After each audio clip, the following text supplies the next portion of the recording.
Both had third trimester pregnancy bumps, although by that measure alone, I seemed to be further along than she was. Now, we sit down with Kate again, and her bump is gone, and in its place, she has a beautiful baby girl.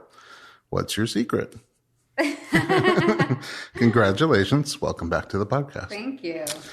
All right. Last time I saw you was like the next day after we recorded your podcast. Uh-huh.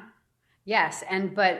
But after I left the podcast, you gave me gluten-free vegan cinnamon rolls. And I went home after we recorded the podcast and I ate one of them. And then I got into bed and my hands and my feet started really itching, like really badly. And I thought, damn, like, could that have been, am I having an allergic reaction to that heavenly cinnamon roll? And then I spent the whole night sort of having like itchy hands and feet. And then I very nervously Googled, is this a pregnancy thing? Is this a symptom of being, I think I was 36 weeks pregnant at that point. And of course, immediately it said all of these horrific things about what that could mean. And so I blame you and the cinnamon roll for bringing this thing on, because I actually did have what Google told me I had. You found it right away, what it was? Yeah. Because I saw you the next day. Mm-hmm. And I asked you, I was like, is this a thing? Is this something? Yeah, you said my hands and feet especially are really itchy. And I was like, right away. Because I just seen you and you look fine. Yeah. You told me the cinnamon roll theory. So I got worried about it. And to test it out, I ate about 100 of them. And I'm still not itchy, but I don't fit into my jeans. You're welcome. Thank you. As it turns out, gluten-free vegan cinnamon rolls are pretty good. They're really good. So that was like, we had just talked about your whole birth plan and what you were expecting for your home birth and laboring at home and delivering with a midwife.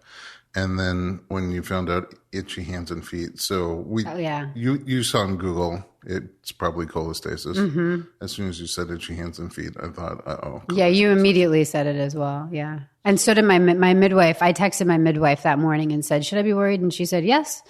It might be cholestasis. And so I went in and got a blood test, but it takes, 4 days or something for the test to come back. At least, yeah. I don't know why it takes that long, but it does. It's infuriating. So what do you do during the 4 days? And by the way, Google must have been, I haven't Googled cholestasis, but it must be really scary. Because Google's scary when when I'm like, black dot on my nail. Right. No, it says, and this is true, this is what most doctors will also tell you, if you have it, that it's very dangerous for the baby and they're going to want to induce you immediately. My husband, Jamie, had literally just flown to London as his last sort of work thing before the baby was supposed to arrive. And he was only going for 3 nights, but he was on an airplane when I started having the symptom. And I thought, this is really bad luck for him because he's going to land and I'm going to have to tell him, you might have to come home immediately because I might have this thing. Luckily for him, it takes days, as we said, to for get the blood your test. results. Yeah. So, but the poor thing was very nervous for the 3 days that he was there. He just kept thinking I was going to call him and say, you've got to, or I'm rushing to the hospital to get induced. Yeah, you can't even get back that quickly. No. And I mean, poor him, but also poor you. That means you're kind of home alone. Yeah, itching. Well, Davey, my midwife, did give me some remedies. So I forget what it was. Oh, it was like nettles, right? Yeah, and dandelion. Dandelion, some kind of drops that I was drinking lots of teas and drinking lots of those drops, which did help the itching. So I thought, maybe I'm getting rid of it. Maybe this is like the cure. But she said that was just going to help the symptoms. Yeah. Right. So for moms, cholestasis is really just uncomfortable, but for babies, it could be dangerous. And so she was trying to get you more comfortable. We don't even know if that lowers the levels of the bile salts that they're looking for because you can't test it that quickly. No. So you can feel better and they're like, hey, maybe I'll test again and I'm doing just fine, but you can't. No, and it's super risky, obviously. Even if you're just like, well, I don't think I have it anymore because I feel totally normal. No one really knows. So it's sort of this weird it's a horrible psychological game that you're sort of having to play with yourself and make this huge decision, which is, of course, you don't want to risk your child's safety. But I also really didn't want to have to be induced or bring the baby into the world when she wasn't ready. So anyway, before we got the tests back, we had to wait for the tests. Once we got them back, we found out that on the scale, I think I had I was a number 27, which some doctors will tell you that's really bad on a scale from 1 to 100. 27 is not safe. And then some will tell you 27 is not terrible, even though 1 to 10 is normal. So it's you just sort of have to follow your own instincts, or just choose the doctor you like best and go with what they tell you. But my doctor and 2 others that he spoke to all said the same thing, which is we suggest you go in and get induced right away for the baby safety. You weren't even term yet. No, I was 36 weeks. It was a Monday that I found this out, and I was on Friday I was going to be 37 weeks, and I just really, in my head, I was like, I would love to get to 37 weeks just for her, for the baby's sake. Is that safe? And no one could really tell me it was safe. Okay, so I just coincidentally had scheduled an episode of our podcast to record on cholestasis. Oh, that was a coincidence? Yeah, that was just because of you. Wow. We didn't talk about the cinnamon rolls, by the way. But, you should have. I know. But I will tell you this, and we're going to air it right after this. Oh, interesting. I want to listen to that. I'm sure you do. But I'll tell you what you're going to find out is, out of all the things that come up during pregnancy, we don't know that much about cholestasis, and it's hard to monitor because that test takes so long, and we don't know what levels are risky and how risky. And because of that, I think is why the doctors are always just like, let's get it out. And here's the bottom line that he kind of said, our guest, was that it could cause sudden death for the baby. Yeah. There's no test that says, for other things, we have these non-stress tests that say your baby's going to be fine for 3 days and then we'll test again. Yeah.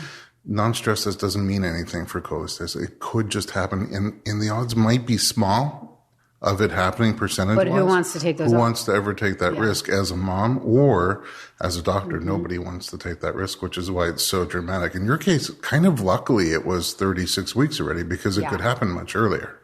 Oh no, I felt very lucky that I was so far along. I also, as soon as I heard that information that you just gave, which, once you say your baby's could be in danger, it doesn't matter what the percentage is. My husband and I both said, okay, well, so let's do it then. Let's, do the induction. They had suggested, well, do you want to go in tonight? And we both thought, well, let's hold on a sec. We'll come in tomorrow. Give us a couple hours to get our life together. I mean, we literally had nothing ready for the baby. We thought we had at least a week. I mean, in my mind, I was going to have everything ready for her by the time I was 37 weeks, just in case. But I still had a week left. So you're 37 weeks. Yeah. So I had planned that whole week. I was going to get everything ready for her. And, but they don't really need very much. Nothing. No. They just need you. Which is what I learned quickly. I thought, oh, actually, what do we need? We need diapers. Yeah, and the hospital gives a blanket, you maybe. Boatload of You're diapers right, and a blanket. Oh yeah, your wife actually told me a funny story because I saw your wife as well.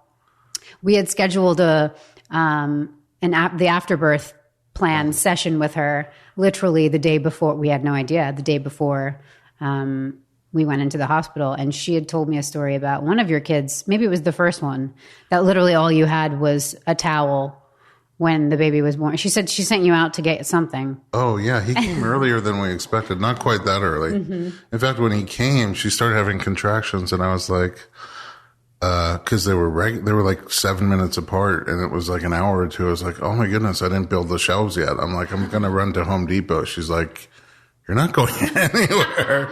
So we didn't really have anything. We labored it was a long long birth, that one. But Yeah, she said you guys were fine with just the towel, bath towel that you all we needed, we shared it. Sharing is caring. So my wife didn't feed you anything? No. No. God damn it. What were we talking about? Oh yeah, so we decided we would go into the hospital the next night just to give ourselves a little bit of time to prep the house for whatever was going to happen. So we did, and it was kind of exciting because we knew that our baby was going to arrive at some point.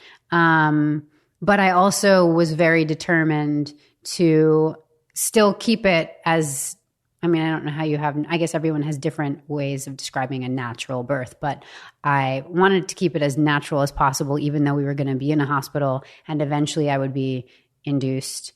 I wanted to take our time if we could.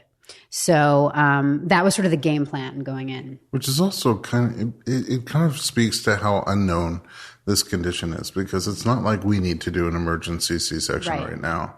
It's like, we think you should induce soon. Mm-hmm. So, yeah, but they feel more comfortable because they're monitoring the baby while you're there. And so just in case something were to happen, you're there. So I guess that was sort of the peace of mind. It was like, this might take 3 days to get her out, but you'll be monitored the whole time. And we can do an emergency C-section if we have to. Right. So we had both packed our bags thinking, I said, okay, let's just pack our bags for 3 nights just in case we're there for a while. Well, we should have packed our bags for longer. But we were prepared. My husband even brought a towel. He brought a comforter and a pillow for himself because he was told, one of our friends gave us good advice and said, you'll basically be sleeping on the floor. So bring a sleeping bag. Yeah. Or a little futon, love seat. Sofa. Yes. The love seat. Have the movers come in. My pull-out couch. All right. Let's take a little break and we're going to come right back and talk about your labor and birth. Great. Welcome back to the Informed Pregnancy Podcast. We're talking to Kate Mara.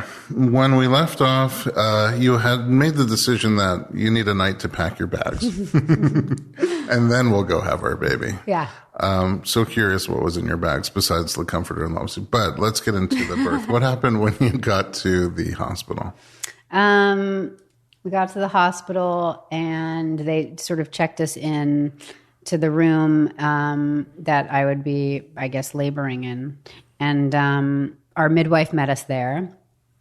They wanted to, now you're going to have to help me with these words because I can't really remember them at this point, but they wanted to give me something, either Cervidil or whatever the other one is. Cytotec? Yes, one of those. And I don't remember which one I actually ended up taking, but I took one of those. Did you take one based on, was it your choice? Would you make a dealer's choice? I asked my midwife which one is better for me, or for the baby, I mean. Mm-hmm. And she told me, and now I just don't remember which one it was. Okay. But what is it supposed to do? Soften your cervix, right? Right. So before they gave me Pitocin or anything else. Because you're like a brick wall at that point, right? Basically, yeah. I mean, your cervix needs to thin out, ripen, soften. Those I think are all synonymous before it can start to open, before it can dilate. So, and some women are lucky and have at that early stage already have sort of like a softening. I did not. I was right on track for a normal sort of first time pregnancy. Yeah, you hadn't even hit term yet, and your cervix was still doing its job and keeping your kids safe, in. Yeah. So you first had to soften it before you could try to open it. Right. And so you did one of those C drugs. It was about 8 p.m. or so.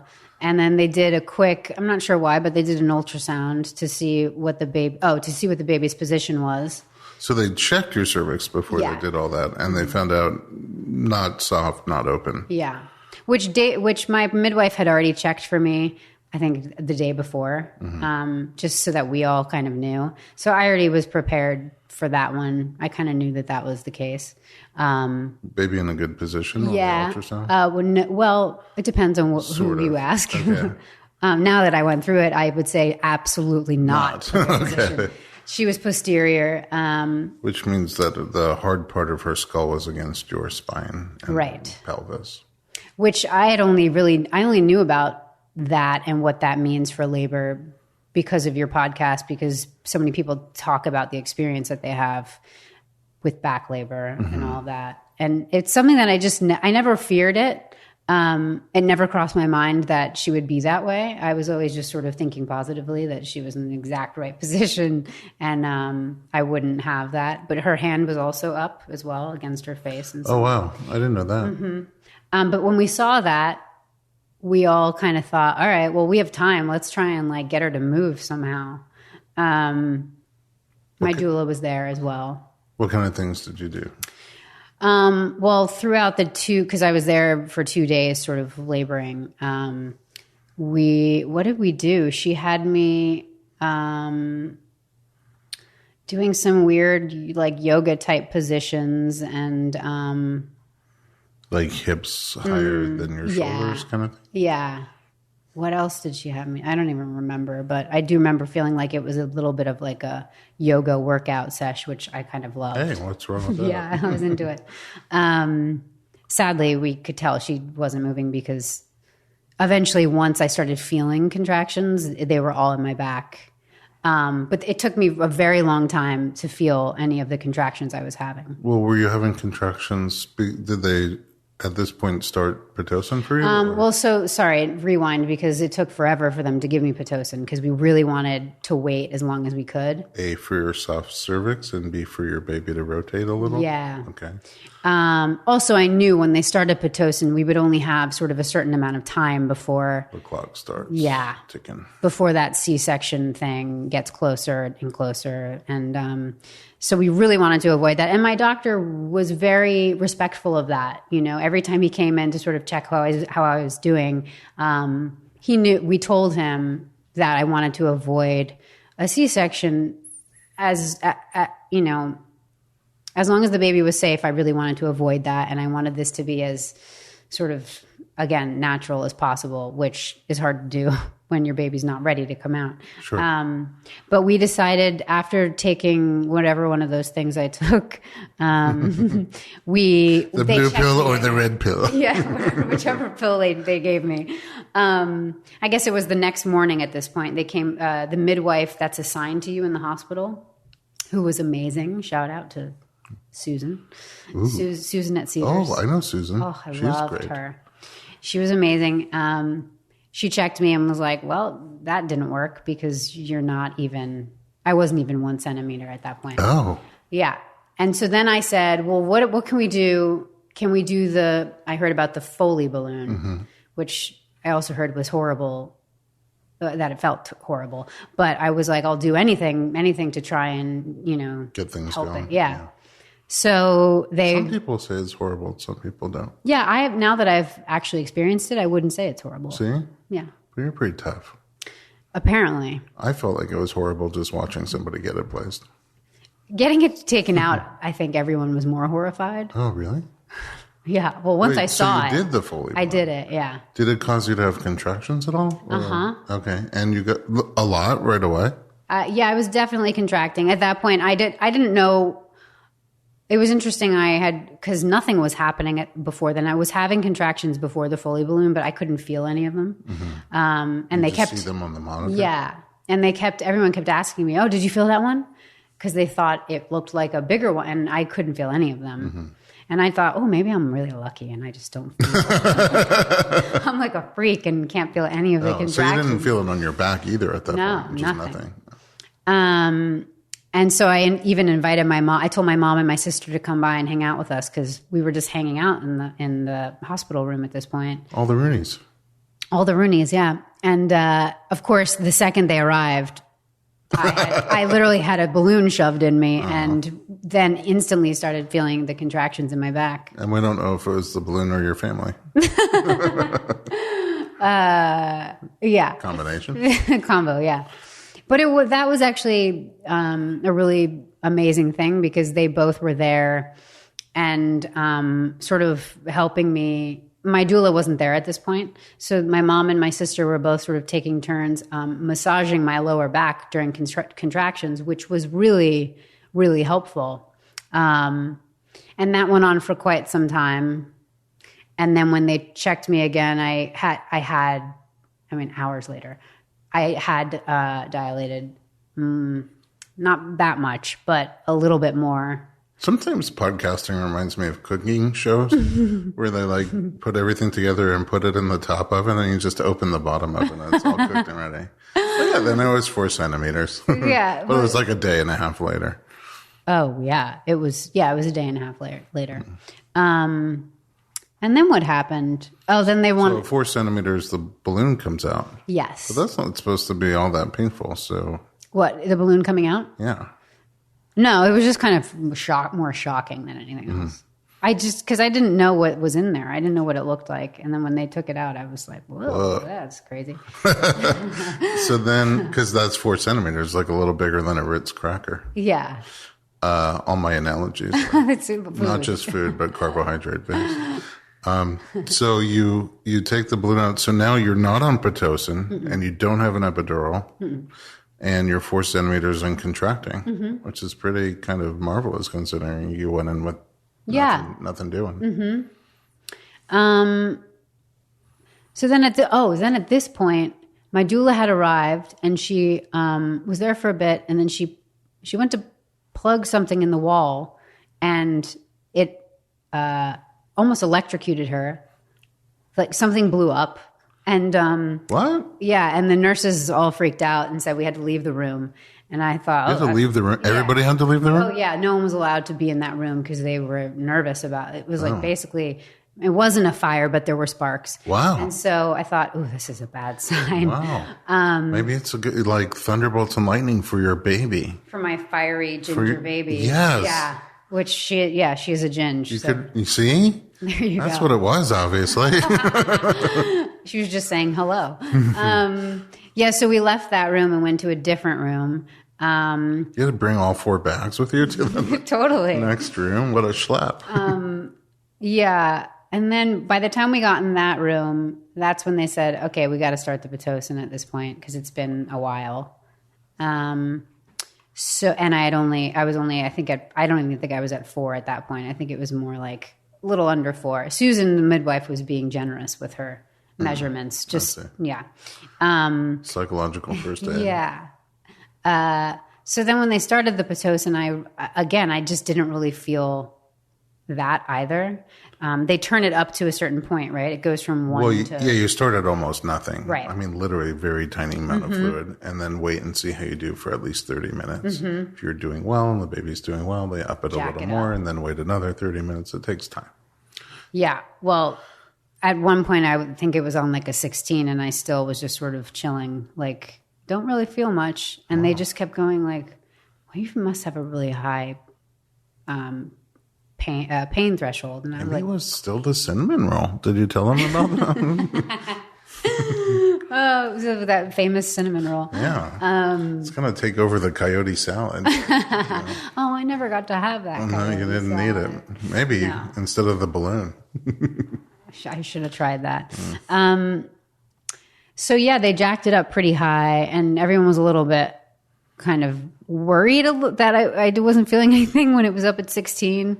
But we just kept taking our time and hoping that it was working. And I just was going to be one of those lucky people that didn't feel labor or as intensely. Yeah. And then at this point I think it had been 2 days and the doctor was definitely a little bit eager to move things along. He was they decided to try and break my water, which didn't go so well. How do you mean? Were there sparks? Well, there was a different midwife assigned at this point because it was, and more than 24 hours. Yeah.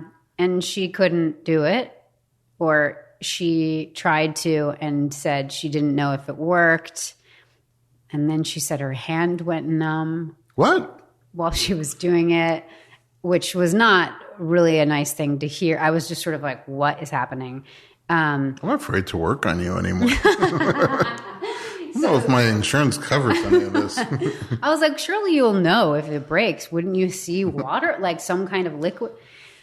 Anyway, no one knew if it worked or not. So we just thought, well, we'll just wait a few hours and see if it speeds things up. And it didn't speed things up. But you're seeing the contractions on the monitor, so you know they're happening. And they were looking like they were big contractions as well, but it's hard to say, right? It's an external monitor, so they don't really tell you how much pressure there is. But can you feel them on your belly? Like I could feel them with your hand.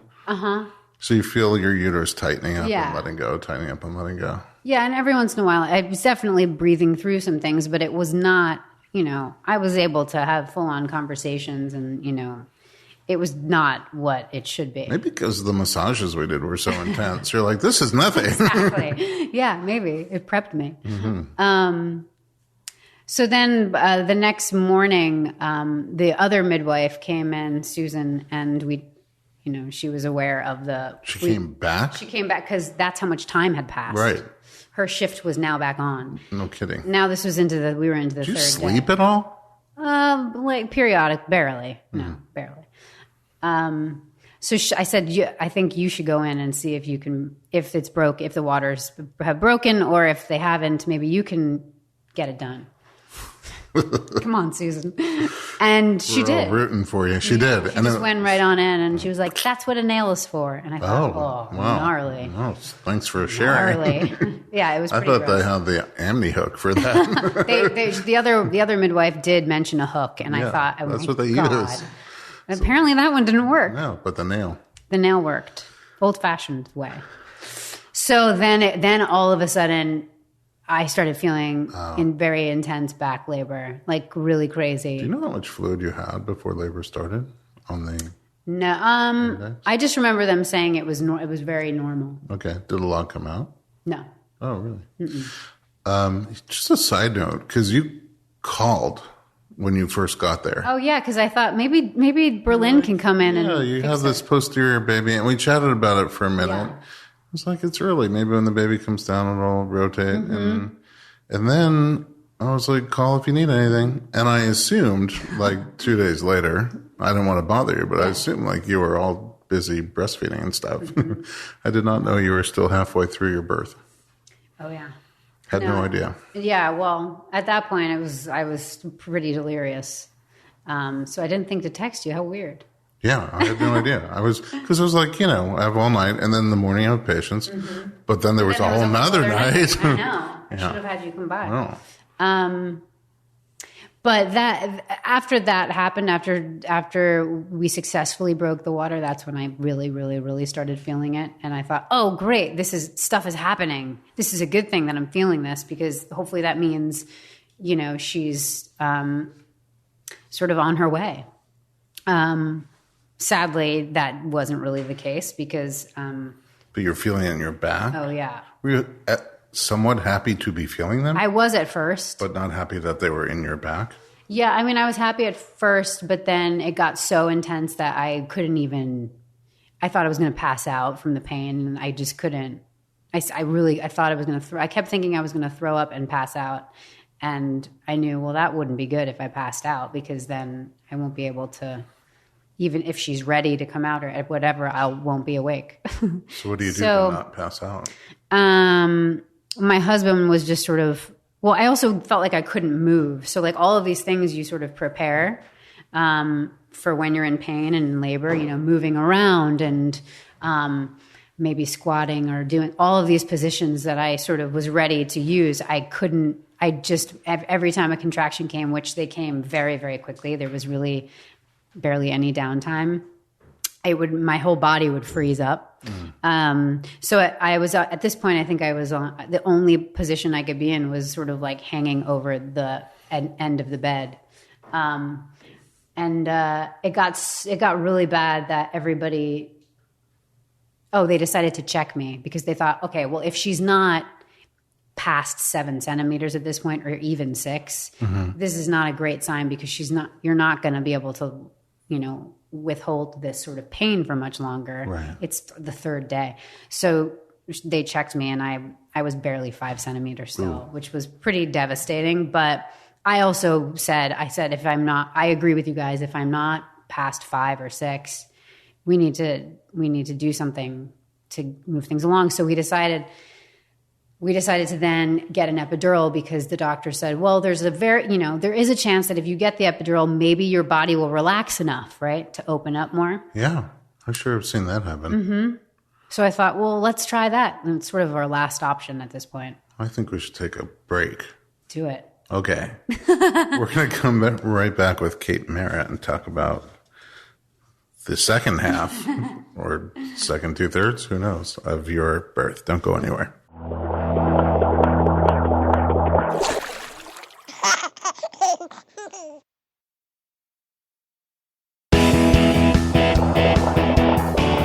Welcome back to the Informed Pregnancy Podcast. We're talking to Kate Mara. So you get an epidural. First of all, what is it like to get the epidural at that point? Well, at that point, I was in. That's the baby. What was it like? I thought it was very painful. The actual Placing of it? Yeah. Because you were already like having. I mean, they wanted me to sit. First of all, just them wanting me to sit down, like on my ass. Yeah, because was just you said horrific. only one position was comfortable, and that probably wasn't it. I mean, I could not believe. Sit, hunch over like a cat. Yeah. That was the worst. I couldn't believe they were asking me to do that. And don't move. Yeah. Whatever you do. Yeah. So yeah, that was bad. But then, of course, as soon as you feel the relief, that obviously felt amazing, and I did fall asleep pretty quickly. But then I woke up because I was on fire. I was so hot. And then Did you get itchy? Not itchy, no, but my legs just felt like everything felt swollen and really hot, which made me quite nervous. I thought, oh God, is this what's supposed to happen? Right. I mean, after the outlet exploded and the midwives went numb from touching you, I don't blame you for wondering. Yeah. And, well, it wasn't that normal. I mean, I had a fever. They checked me and I had a fever, which made people not that nervous. And I thought, well, I feel like it should make you a little bit nervous, but they said sometimes that happens when people get epidurals, whatever. But like they get nervous pretty easily. So if they're not nervous. Yeah. My mother was there though, and she was nervous. She was not happy about it.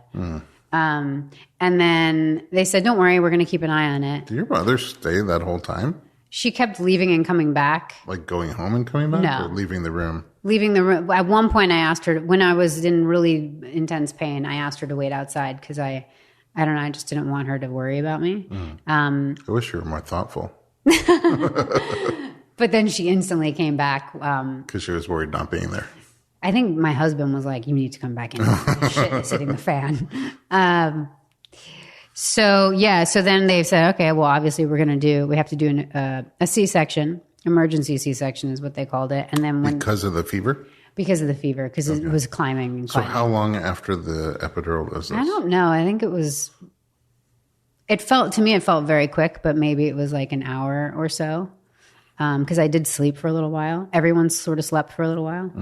And then they were, woken up to everyone sort of freaking out that I had a fever, and it was an emergency C-section. And Emergency or just like not scheduled C-section or somewhere in between? I don't know. I think it was... The baby was looking The baby okay. was fine. Yeah, the baby was fine. I think they were worried about me and whether the fever was going to go above a certain number. Because by the time I went into when they were prepping me, it was at 102, which made them nervous because it was climbing. What's when they said C-section? Because now you've gone from home birth to okay, we'll go to the hospital and as natural as possible. Yeah. To all the induction drugs and techniques. Yeah. To the epidural, water breaking epidural. You went down the entire plan. I mean, it's part of the plan, right? That if you need to do these things, you do them. Yeah. But you hope not to get to the end of the flow chart. Yeah.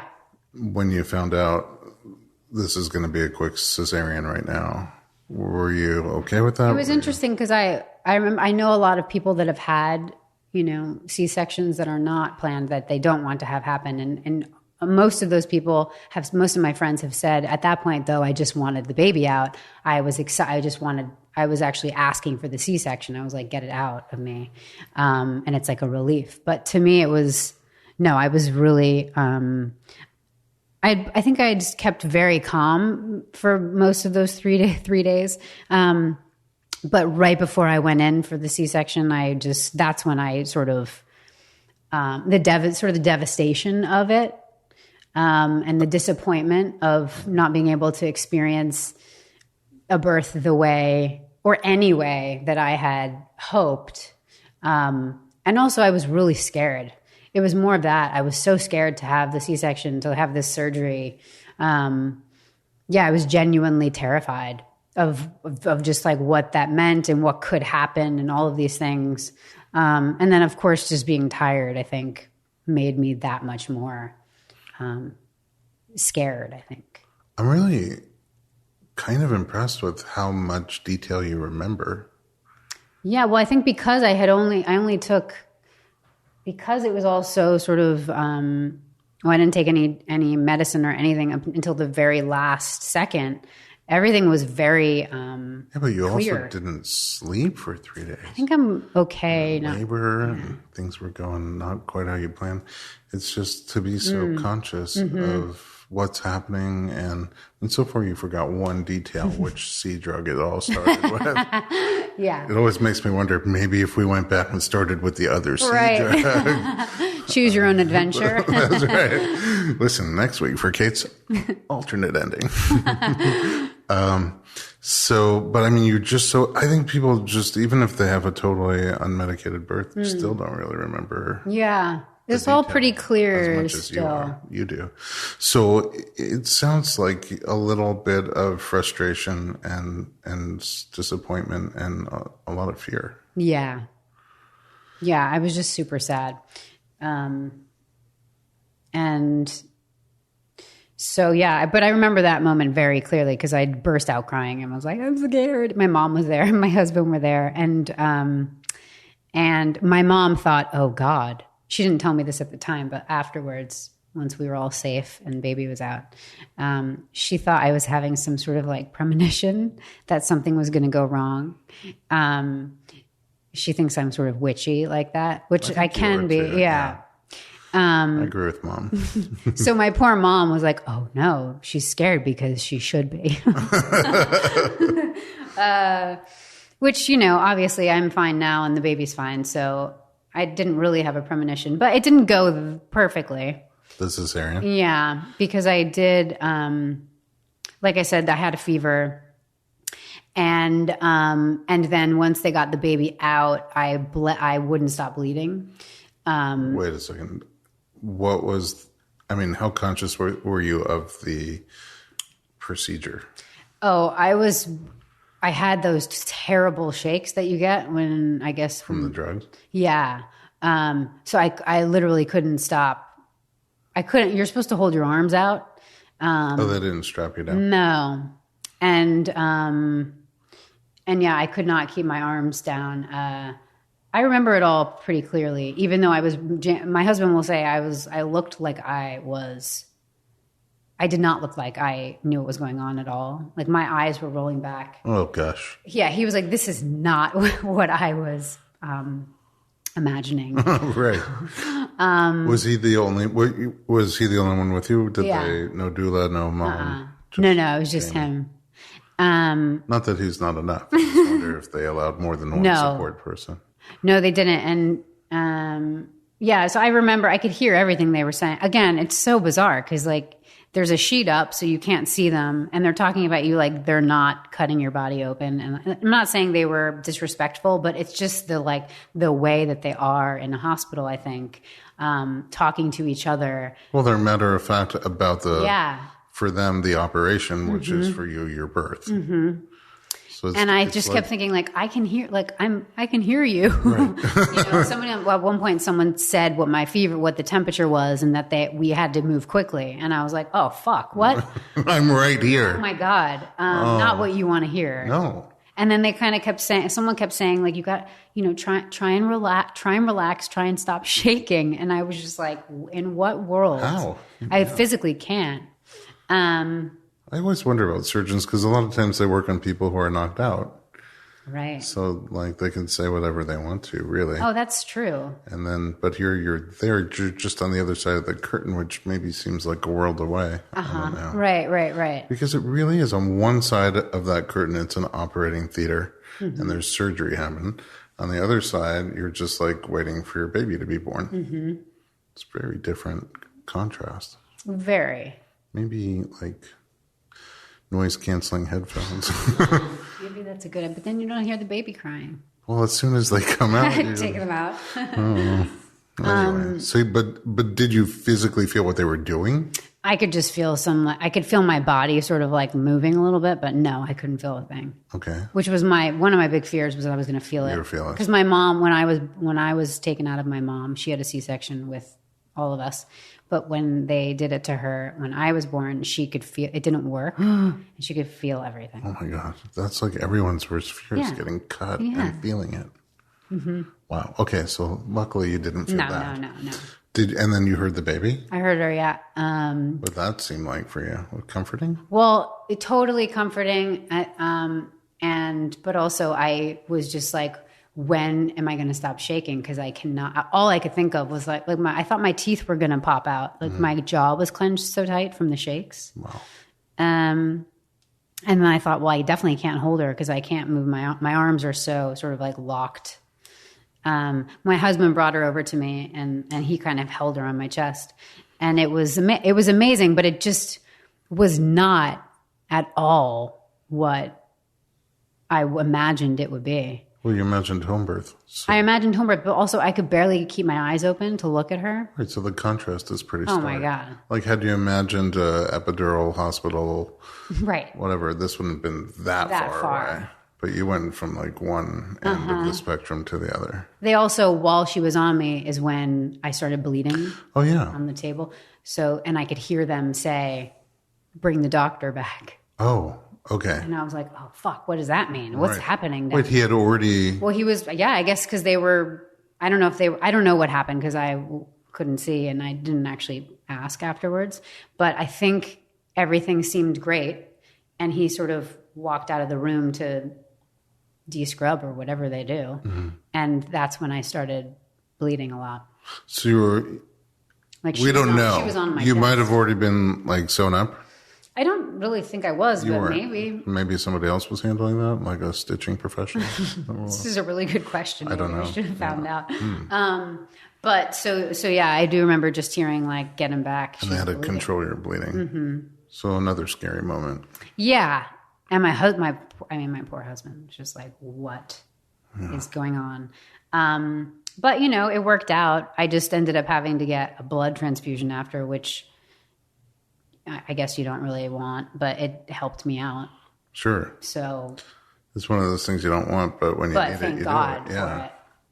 Wow. I love how every time you're in the middle of something really scary and kind of awful sounding, you're like, oh, my poor mother, my poor husband.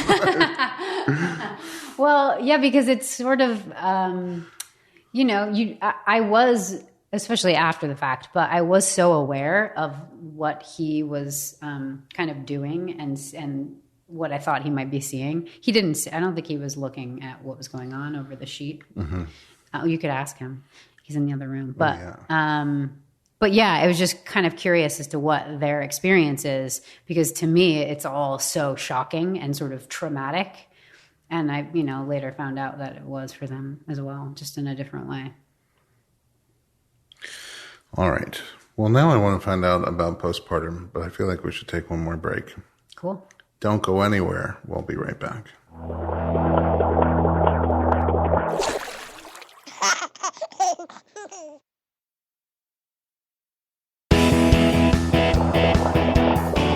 Welcome back to the Informed Pregnancy Podcast. We're back with Kate Mara and surprise husband, Jamie Bell. Hi, guys. New father again. Yeah. Congratulations. Thank you, man. Thank You're you. actually holding the product. She's here. Yeah. Beautiful. Yeah. I can't imagine she's going to stay silent for much longer, but we'll see how it gets on. Well, that's quickly. So we just narrowed down like, I don't know, like a 9-day birth experience into 35 minutes. And it just took all these different turns. I always wonder what it was like for you. Oh, no.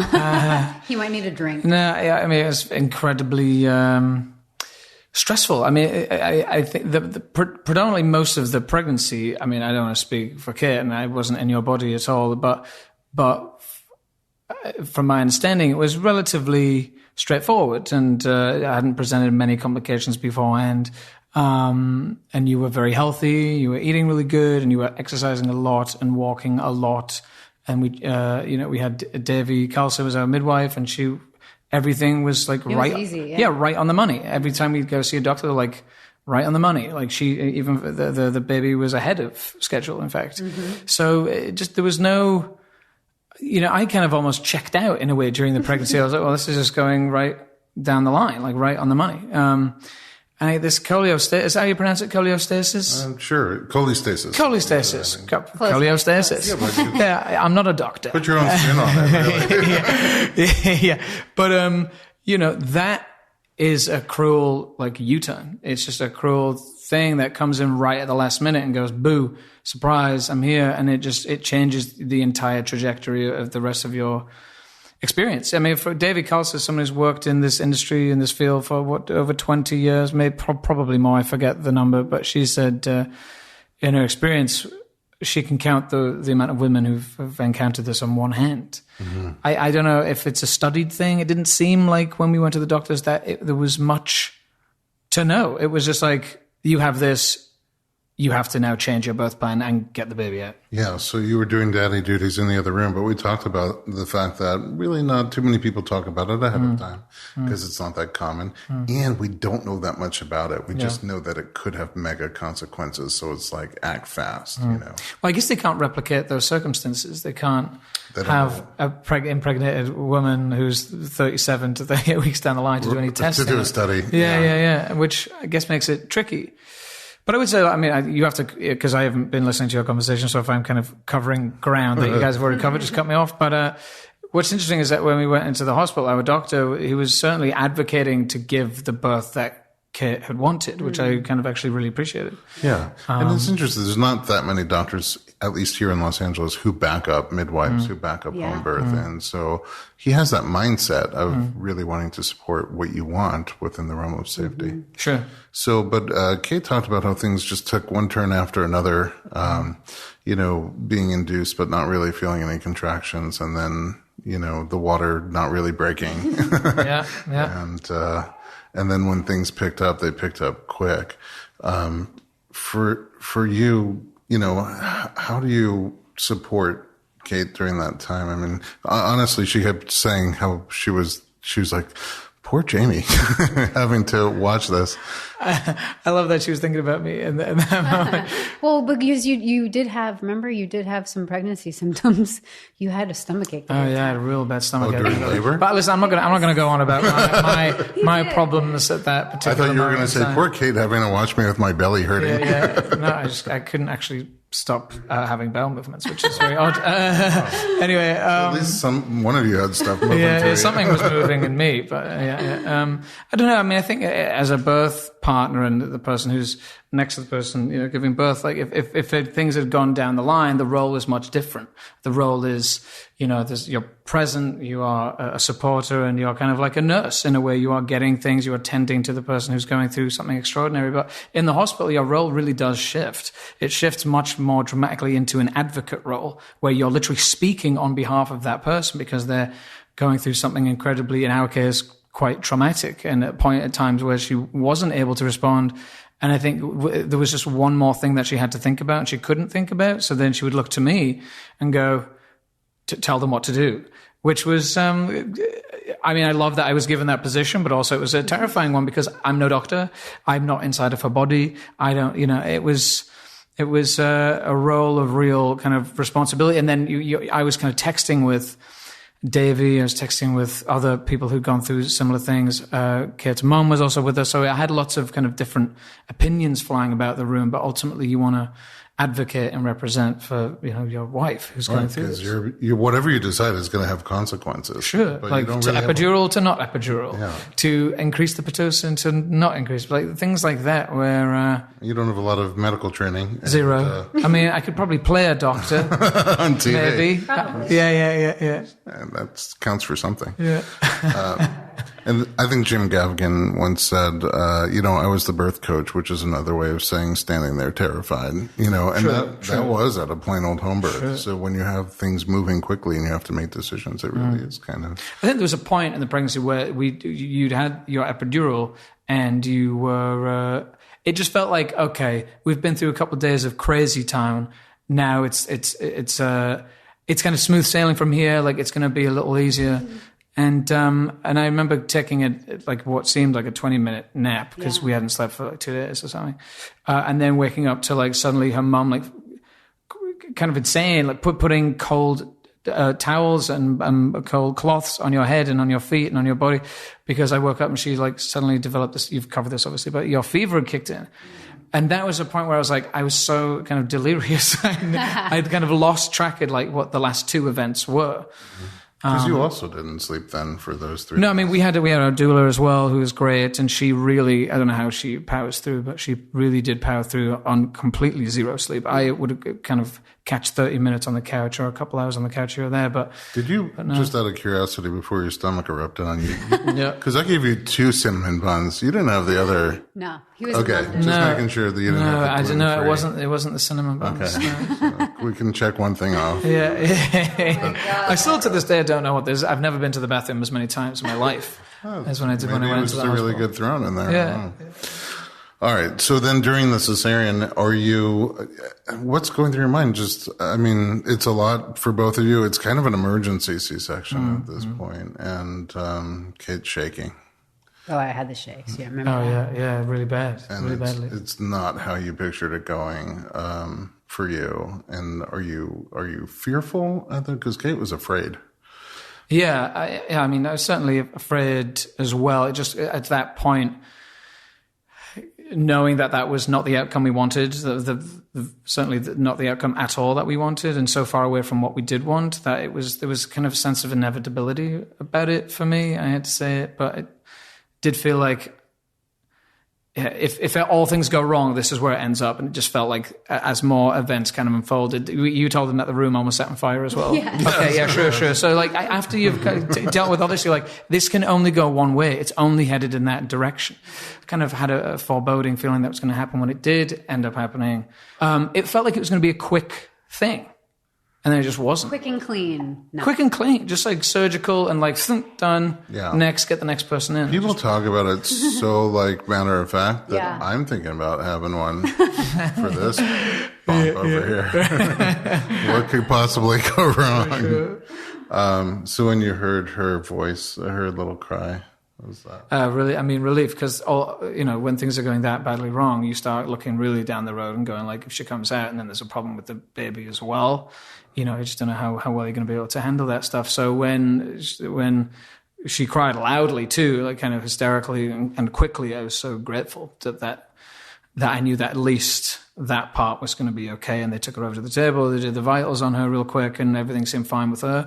But more than anything, as soon as I got over that anxiety, just seeing her and her condition that just seemed to continuously deteriorate on the table was more the thing that I was more concerned about. I was like, there is a woman here she looks pretty close to death, I would say.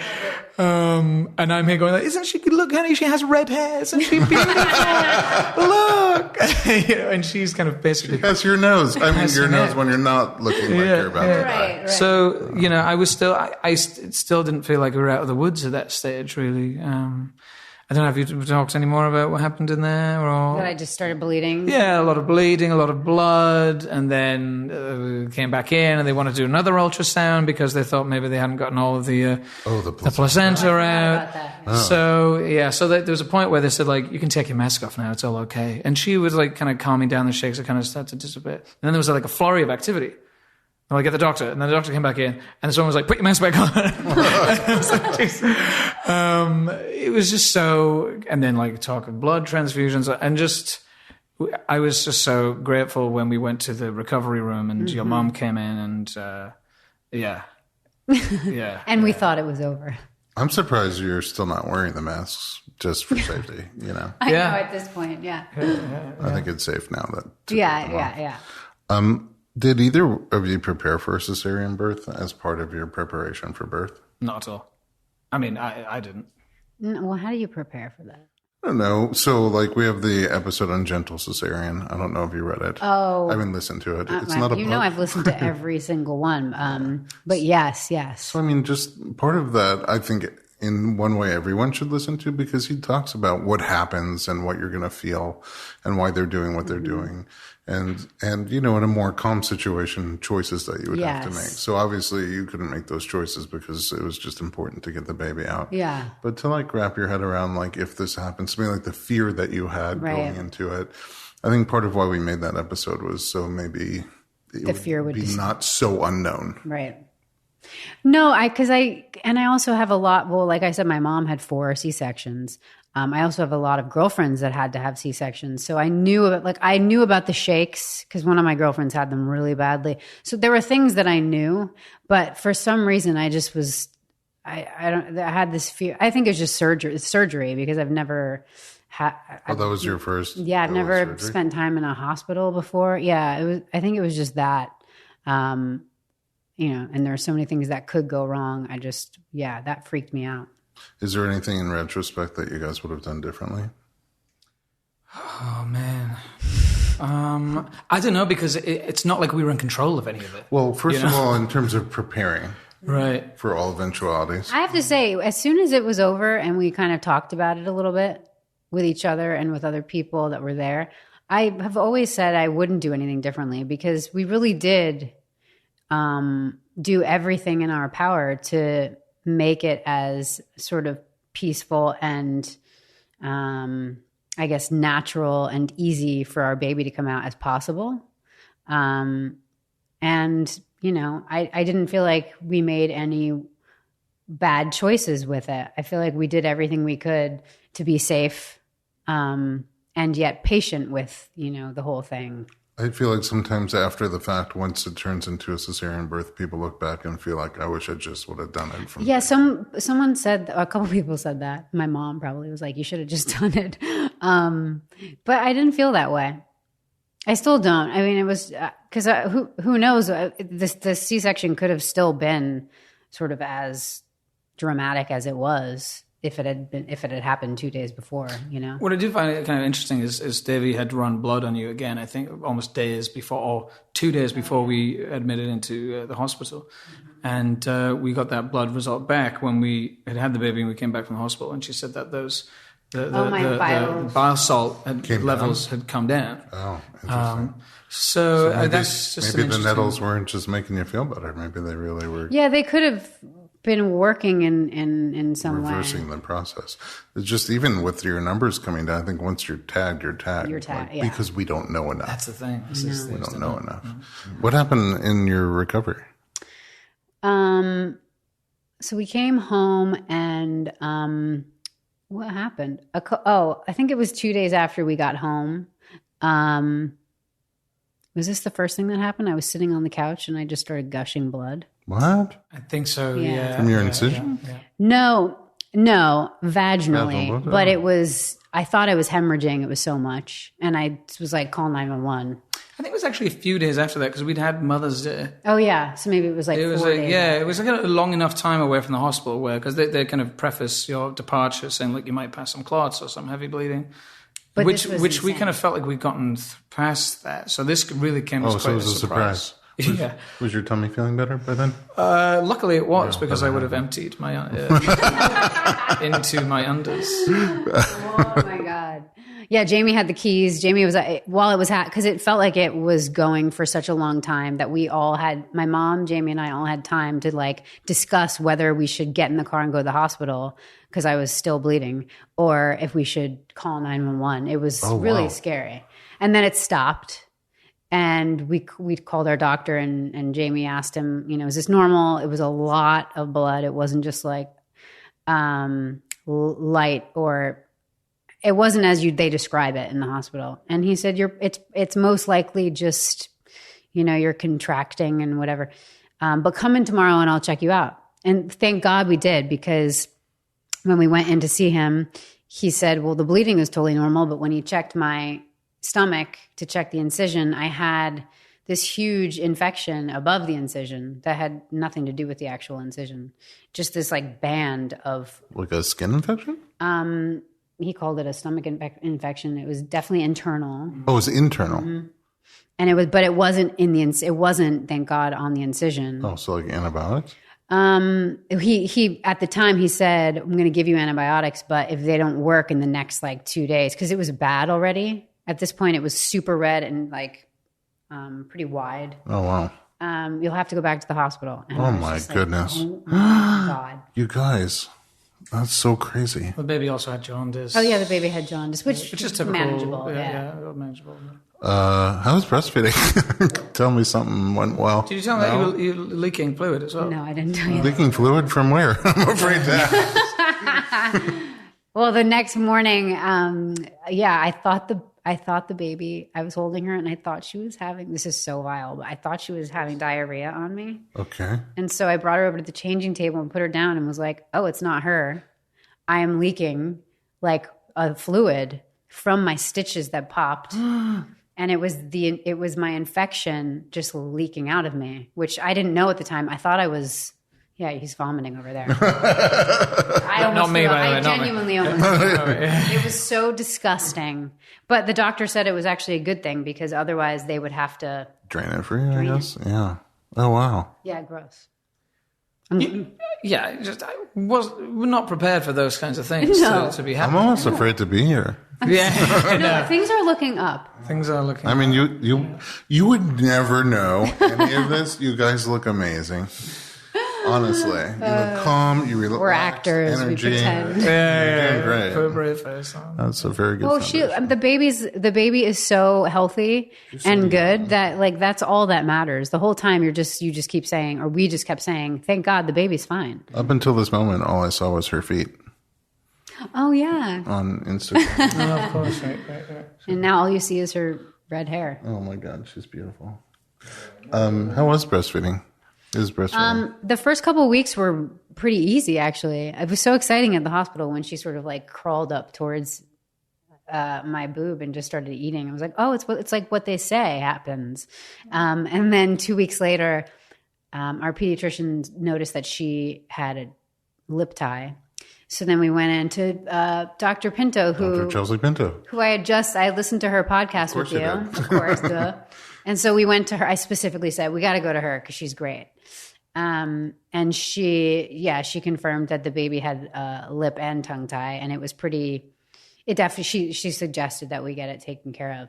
And then ever since that procedure, it's been really, really challenging because she's relearning how to latch and, I'm definitely having a hard time with it. Oh no, it's killing me. I'm sorry. She's got like death grip, but I thought you were going to say, breastfeeding's a piece. Oh God, I wish. No. Yeah, none of these stories are going to end with that sentence. Well, I think they will, just not tonight. Eventually. But that one I'm still hopeful for. I'm still hopeful because it's been 4 weeks and everyone says something different, but they say after 6 weeks, something shifts. Maybe it's the baby, maybe it's your raw nipples. I don't know, but I'm waiting for 2 weeks to pass. Did I bring nipple butter in my bail box?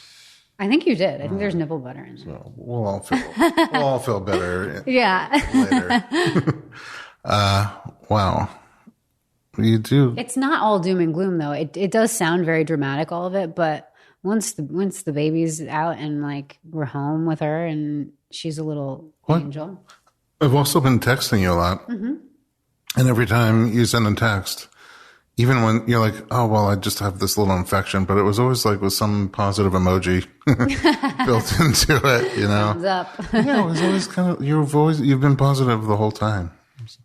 Were you just misreading sarcasm or irony? It could be. I did cry yesterday in Dr. Pinto's office. She was like, how you doing? And I just burst out crying. But I was just happy for her that she didn't get electrocuted or anything like that, that her laser didn't zap her hair. Oh my God. Wow. Yeah, we almost burned down the entire Cedar Sinai. Yeah, it's been a wild ride. How do you physically feel now?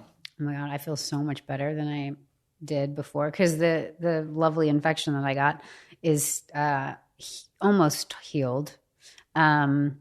not completely, but I'm just so happy I can go outside and go for a walk and sort of like feel like I'm not just stuck on a bed or a couch, which was really hard at first. And I feel like I can pick up the baby, and that was the most challenging thing. Was at first when I couldn't even really, to get out of bed and pick her up was definitely not smart, and I couldn't even do it. So now that I can do that, I'm so grateful for it. It's like, little things like that are so exciting. They're big things. Yeah, that's true. Does pregnancy feel like forever ago? Yeah, it does actually. Yeah. Like there was life before going to Cedars, and then there's life after going to Cedars. That's what it feels like. Yeah. And it's not Cedar's fault. No, not at all. No. I mean, most of the nursing staff there. I already called out Susan. How much? Yeah, she's incredible. Yeah, and her You team. guys like Susan so much that you labored for a whole extra day. Yeah, that just so she we could would be see her. back on shift. Well, I was like, just hold it until it gets to 7 a.m. Yeah, he actually did say that. Yeah, in a supportive fashion. Yeah. Do you miss your father? No, I don't. No, because the real thing is so much cuter. Any last thoughts from either of you guys? Any last? I mean, I certainly think there's like something to be said about postpartum like mother care in this my country God, and just yeah. generally across the world. It seems like they kick you out of the hospital and then just kind of anticipate that you're going to know exactly what to do and how to handle these side effects or the result of surgery or latching and nursing and jaundice and all these things. That it just feels like a completely under staffed infrastructure to take care of women who and families and who are newly mothers. And we got so lucky because we still have Linda Hanna, a lactation consultant who's amazing. Breastfeeding 101. She's given us some like horrendous stats. Horrendous yeah. stats. But she also took care of the baby's jaundice because she had one of those beds. Billy Lights, yeah. But we've had such incredible support between her and, you guys, you and your wife, and Dr. Pinto, all of these people that I just sort of had that I could call to ask questions and things. And yet it still has been quite challenging. We think about all the other people that don't have that and don't have the resources. Yeah, I think there's been a shift where maybe over 100 years' time, we went from living with our families on the village and on the family property, and you were around birth all the time. You were around feeding babies all the time, taking care of them all the time, and you were surrounded by your families, and they took care of you. Now we kind of moved away from the village, and we just go have this baby and come home. It sort of reminds me, I may have said it on here once before, I think ages ago I saw a late night TV interview with Will Smith, and he said something like, I think it was him. He said, I'm face blind, but he said something like, yeah, it was an amazing week. I got my first flat screen TV, and also we had our first baby this week. And he said the contrast was unbelievable when he was buying the TV. The salesman just went on and gave him a 1,000-page manual on how to make sure that everything goes well with the TV and nothing bad happens to it and has longevity and how to care for it. And then with the baby, they were just like, okay, here, good luck. And that's really kind of what it is. You go home and you're freaking out. You're like, what are we supposed to do? And in your case, the recovery from surgery and all these other things popping up. I think other cultures have it better than we do. They still support the new family unit for like at least 40 days. Again, I didn't even bring this up, but my mom was planning on being with us for the first 2 weeks to do all of those things to help us figure it all out. She ended up staying, because of everything that happened, she ended up staying 5 weeks. It's literally sleeping on a couch. Because our guest bedroom is under construction. She saved us in so many ways. Completely. So, Shout out Kathleen Merritt. Shout out, Mom. She's a Rooney too. That's true. Kathleen Rooney, Mara. All the Roonies. Does the baby get a Rooney? She's no. Her middle name is Mara. Oh. Because her last name is Bell, like her parents. Like me. Maribel. Yeah. There you go. Maribel. Well, I think I should give you guys a little time alone. Get out of your house. Get out of here. I'm really grateful that you shared first your pregnancy story and then now, your birth story, especially because it didn't go according to plan. And there's so much physical healing that you're doing, and so much, I'm sure, emotional healing from just the shock and trauma of not just that it didn't go how you planned, but there were all these kind of dramatic events that came up. And you don't always want to just go public and share that. So I know that you're doing it because other people have these experiences quite frequently, actually, and they feel alone. I know they feel alone because they write to us and they tell us that they feel alone. And so I'm grateful that you shared your story, because I know that it'll comfort people who listen to this and otherwise felt alone and thought it was just them. And you've helped them out. So thank you. No, thank you. Thank you also for what you do, because I know, like, during Kate's pregnancy, your podcast was like just the kind of your go-to, right, for your source of info and feeling supported and everything. So thank you. I mean, wait till you hear this episode. All right. To our listeners, thanks for being a part of our community. For more pregnancy and parenting related media, visit informedpregnancy.com.